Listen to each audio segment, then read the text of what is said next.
The council chamber of the Dominion shimmered beneath silver light, a cathedral of cold authority. Around the great table sat the envoys of 16 species, their forms wrapped in silks, scales, and shadows. The air itself seemed to hum with arrogance. At the center stood Selara, the only one not seated, the only one trembling. "They are not prey," she said quietly.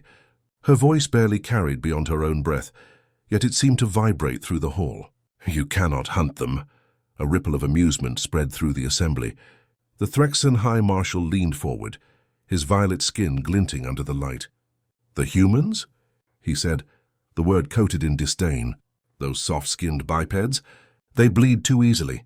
Their bones snap under pressure. You would have us fear that?" Selara's green hands clenched at her sides. "You don't understand," she said. "You see fragility, but you don't see what lies beneath it."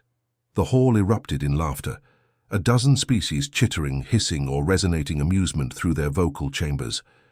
To them it was absurd. Humans were new to the stars, primitive, barely unified, already dependent on trade. They had no claws, no scales, no genetic weapons, just eyes that burned too bright. "Explain then," said the Archon of Velis, his tendrils flickering lazily. "Enlighten us, Selara. What is it about these humans that fills you with such dread?" Selara took a step forward, her voice steadying. "You call them fragile because they bleed. I call them terrifying because they don't stop bleeding." The laughter dimmed, replaced by quiet confusion. "They endure pain the way we endure air," she said. "They fracture bones and keep fighting. They lose limbs and adapt. I saw one laugh while dying just to spite his killer. Their weakness is not weakness, it's defiance wearing skin." The Marshal snorted. "Exaggeration. They are mammals. Instinct and noise. You mistake desperation for courage." Selara's golden eyes flashed. "I lived among them for 3 cycles. I saw desperation, yes, but it was their weapon. They do not wait for survival. They decide it." A murmur spread across the chamber. The notion was absurd. Survival by choice, but something in her tone made the room colder. "They come from a world that tried to kill them for millions of years," Selara continued. "The air burns them. The water drowns them. The ground shakes and devours their cities. The creatures of their home hunted them relentlessly. Yet here they are now, crossing the stars, smiling." "Evolutionary resilience," muttered a scholar from the Norvian enclave. "Not unique. Resilience?" Selara laughed bitterly. "No, obsession. They call it curiosity, but it's hunger. When something tries to kill them, they don't flee. They study it, dissect it, domesticate it. They turn predators into pets and storms into energy. When the void told them not to exist, they looked back and said, 'Try us.'"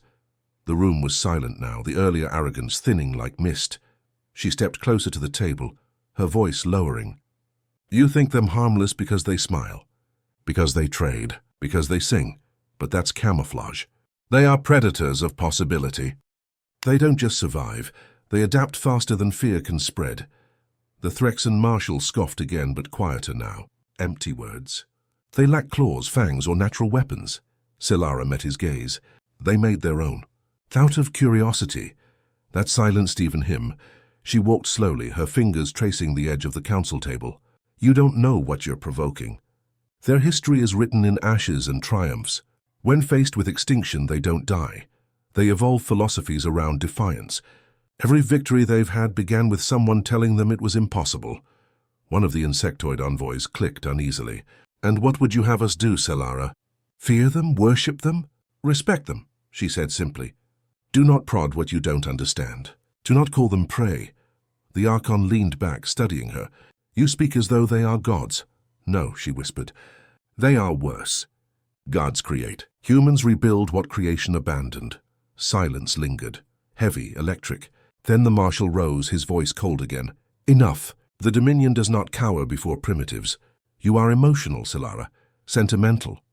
The humans will yield as all soft things do." Selara looked at him sadly. "You will learn," she said softly. "The way all their enemies learn, too late, and too close." Outside the station's great windows, the stars burned brighter than usual, as if waiting. And far beyond the Dominion's reach, on a small blue world, humanity stirred in its sleep. The Dominion fleet departed under banners of certainty. 30 ships strong, armored in void steel, guided by centuries of conquest. They called it Operation Containment. a polite term for what was in truth a culling. The humans had refused new mining treaties and claimed independence from the Dominion's protection. Such defiance required correction. Selara stood at the viewport of her assigned vessel, heart pounding beneath her emerald skin. She had tried once more to speak to the council before launch. No one listened. "You worry too much," the marshal had said. "They will surrender before the first bombardment." He'd smiled, a smile she now realized was born of ignorance, not strength. The fleet translated out of slipspace above Earth's orbit. Selara expected chaos, panic, broadcasts begging for negotiation. Instead, the humans said nothing. No transmissions, no pleas. The silence was suffocating. "Where are their ships?" the admiral demanded. "Scans show only minimal orbital presence. Civilian satellites and scrap." A lieutenant replied nervously. "Sir, I detect faint heat signatures from the surface, not weapons grade. Possibly engines?" "Engines?" The admiral frowned. "Their colonies are primitive." "Continue the approach." Selara closed her eyes. She knew that silence. She'd seen it before, just before a storm. Humans didn't posture when threatened. They planned. Moments later, the fleet began receiving faint pings across their comms. Not from the planet, from their own ships. Unfamiliar data bursts traveling through Dominion encryption frequencies. "Someone's in our network," the tech officer said, alarm rising. "That's impossible." "These codes are classified." Then came the voice. "Unidentified fleet, this is Terran Defense Command. Calm, steady, human. You are trespassing in restricted orbit." "Leave now," the admiral smirked. "Transmit this. We are the Dominion of worlds. You are under our protection. Surrender your planet for evaluation, or we will initiate compliance measures." There was a pause. Then the human voice replied, "Compliance measures acknowledged." Before anyone could pass the meaning, the first Dominion ship lost power. Entire systems went dark. Then another. Then another. Their reactors didn't explode. They shut down. "Controlled surgical, EMP," barked the admiral. "No electromagnetic interference detected." "What is this?" Zelara's breath caught. "They're inside your ships," she whispered. The lights flickered red. Screens filled with scrolling human text. One word repeated in a dozen languages. "Leave." Panic spread across the bridge. "All communications are jammed." "Navigation offline." "Fire on the planet." The admiral screamed. "Now!" But the targeting systems refused to lock. Artificial intelligence cores went unresponsive. One by one, the Dominion's greatest warships turned to still metal. Powerless, silent. Selara stared at the darkened Earth below, its surface glowing faintly with network lights that now pulsed in perfect rhythm. "They baited you," she said quietly. "They wanted you to come close." "Impossible!" shouted the admiral. "They are primitives." "No," she whispered. "They're predators." Suddenly, every viewport filled with light, small streaks rising from the planet's surface. Dozens, then hundreds. The Dominion scanners screamed warnings. "Multiple launches detected. Unknown class." Tiny ships no larger than shuttles, but fast, too fast. They moved with precision impossible for biological reflexes. The Dominion fleet opened fire blindly, but the projectiles were too small, too unpredictable. Then they hit. Not explosions, boarding spikes. Within moments, alarms blared across every ship as human boarding teams breached hulls. Selara saw them on internal feeds. Humans in adaptive suits, faces unreadable behind black visors. They moved with terrifying coordination, like a single organism made of fury and purpose. "They're not attacking to destroy," she realized aloud. "They're disabling, capturing."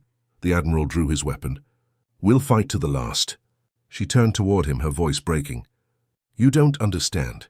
They're not fighting a war. They're teaching you why you should never start one." The human teams worked swiftly. One by one, Dominion soldiers fell. Not dead, but unconscious, stunned, restrained.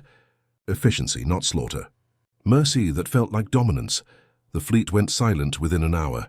Selara sat in the command chair of the captured flagship, surrounded by humans who barely spoke as they worked.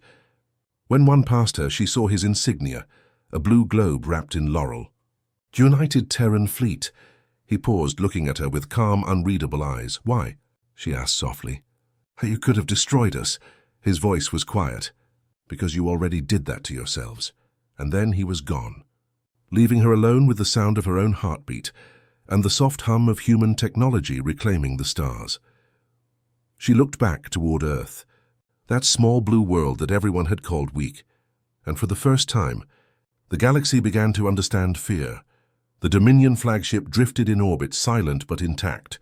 Where once its hull glowed with Imperial insignia, now the symbols were darkened, overridden by calm blue lights pulsing with human encryption codes.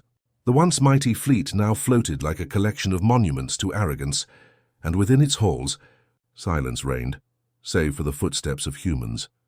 Solara sat alone in a holding chamber that was cleaner than any prison she had imagined.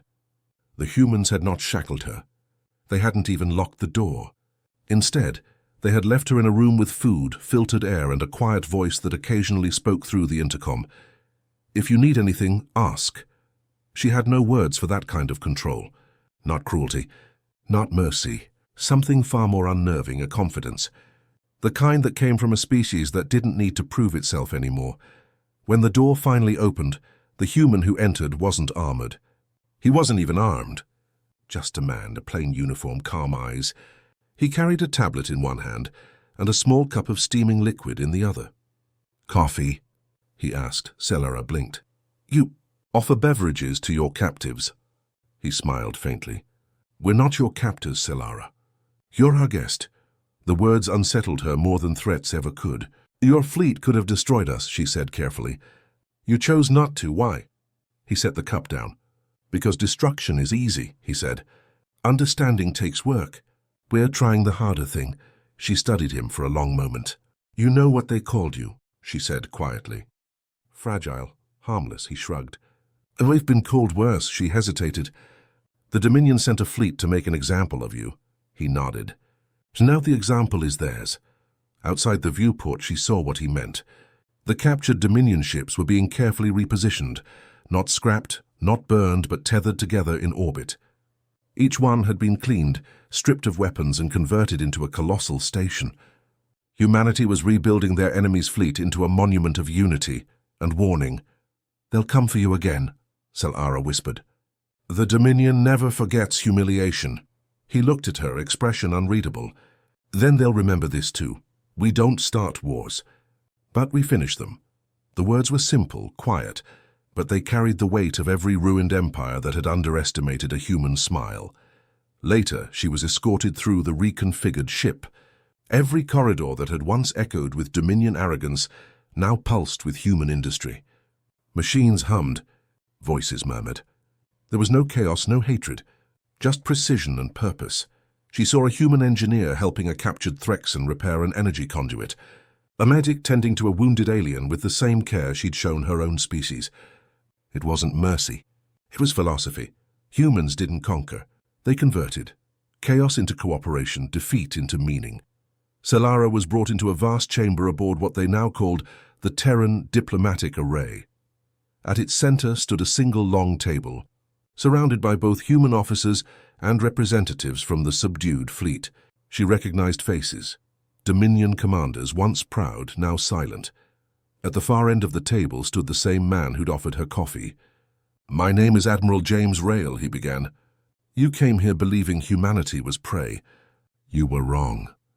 But that doesn't make us your enemy." The alien commanders exchanged wary glances. One, a Threxan colonel, growled lowly. "You dismantled our fleet, crippled our empire, and now you speak of peace." Rail's tone didn't change. "Yes, because if we wanted war, none of you would be standing here." Solara felt the air shift. No one spoke after that. The human didn't need to raise his voice. His calm was the threat. "You've ruled through fear," Rail continued. "We rule through consequence. You see mercy as weakness. We see it as restraint. The difference is simple. We know what we could do, and we choose not to." Silence filled the chamber. Even the Dominion officers seemed to shrink beneath that kind of certainty. Solara finally stepped forward. "Admiral," she said softly, "why tell them this? Why not let them live in fear?" He looked at her, truly looked, with the kind of intensity that saw past biology and rank. Because fear breeds more war. Understanding might prevent one. And if humanity is to survive among the stars, we'd rather build than burn. Her chest tightened. She remembered standing before the Dominion Council, begging them not to provoke Earth. They had laughed. They had called humans weak. Now she stood before the truth, and it was quiet, humble, unstoppable. Later, when the meeting ended, Selara lingered by the viewport. Earth rotated below, vibrant and alive. The Dominion fleet turn station glittered against the black like a crown of redemption. She whispered to herself, "I told them you were predators." A voice behind her, Rael again, smiling faintly. "Not predators," he said, "just survivors who learned to bite back." Selara looked out again at that small, defiant world. "No," she murmured. "Not survivors, builders. That's what makes you terrifying." He said nothing, only followed her gaze. Outside, the stars shone a little brighter, as if bending to make room for the species that refused extinction. And in that silent, infinite dark, the galaxy finally began to understand. Humanity was not a mistake of evolution. It was evolution perfected through struggle. The Dominion did not learn. They never did. Across half the spiral arm, whispers spread of humiliation, of fleets dismantled without a single human casualty. The ruling Archon called it blasphemy, a cosmic insult to the natural order. Within months, another armada was forged, 10 times larger than the one humanity had captured. A storm meant to erase the blue world from the stars. Selara knew it was coming long before the first sensor alarms. She had lived too long among the Dominion not to recognize the rhythm of arrogance reborn. Yet when the news came, an invasion force breaking through deep space, humanity did not panic. No speeches of vengeance, no cries for blood. Just movement, calm, deliberate, inevitable. The Terran diplomatic array pulsed with energy. Fleets mobilized silently, not in haste but with precision, the kind born of a species that had rehearsed extinction for millennia. Selara stood beside Admiral Rael on the command deck of the rebuilt flagship, Horizon Dawn. "They will not stop," she said quietly. "They cannot. You've humiliated an empire." Rael's expression didn't waver. "Then we'll remind them what mercy cost them." The stars outside flickered as humanity's defenses unfolded. From the shadows of moons and stations, ships rose like waking beasts, angular, efficient, their hulls glowing with the faint shimmer of adaptive shielding. Behind them, Earth rotated silently, serene and untouchable. The Dominion arrived in waves, 30,000 warships, filling space like a swarm of fire. Their signal blared across every frequency. "This time the galaxy watches as we end the myth of humanity." Rael simply nodded to his communications officer. "Transmit." Across every channel, one calm human voice spoke. "We warned you." And then the void burned. The first strike came not from weapons, but from silence. The Dominion's vast network, command relays, targeting systems, navigation grids, went dark in unison. A pulse of invisible code swept through them like a virus of ghosts. Human AI warfare, the weapon no empire had believed could exist. Entire squadrons drifted helplessly before they even fired a shot. Those that did manage to shoot found their beams bending, scattering harmlessly through false space. The humans had learned to manipulate light itself, refracting reality through quantum lattices. Dominion admirals screamed orders into comms that no longer responded. Selara watched, awe and dread twisting together. "You're not fighting them," she realized aloud. "You're disabling them," Rael nodded. "War is easy. Control is harder." Then came the second wave. Human ships weaving through the chaos, striking only command vessels, disarming weapons, cutting engines. The Dominion had come expecting a slaughter. Instead, they met discipline, precision, and terrifying restraint. On the 6th hour of battle, the Dominion flagship finally broke formation, crippled but alive. Its commander, the same Archon who had mocked humanity, opened a desperate channel. "Why don't you finish us?" he screamed. "Why do you hold back?" Rael leaned forward. "Because extinction teaches nothing." He gestured to Selara. "Tell him what you told the Council."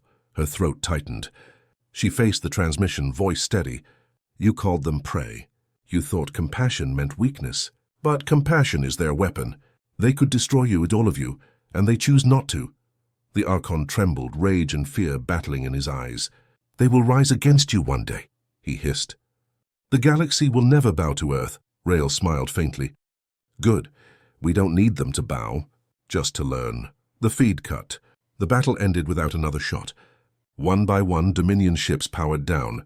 Humanity had not won through brutality. They had won through inevitability, the quiet, merciless efficiency of evolution that refused to break.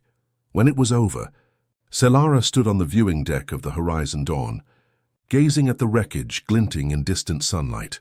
"You could rule everything," she whispered. Rael shook his head. "We've done enough ruling on one planet.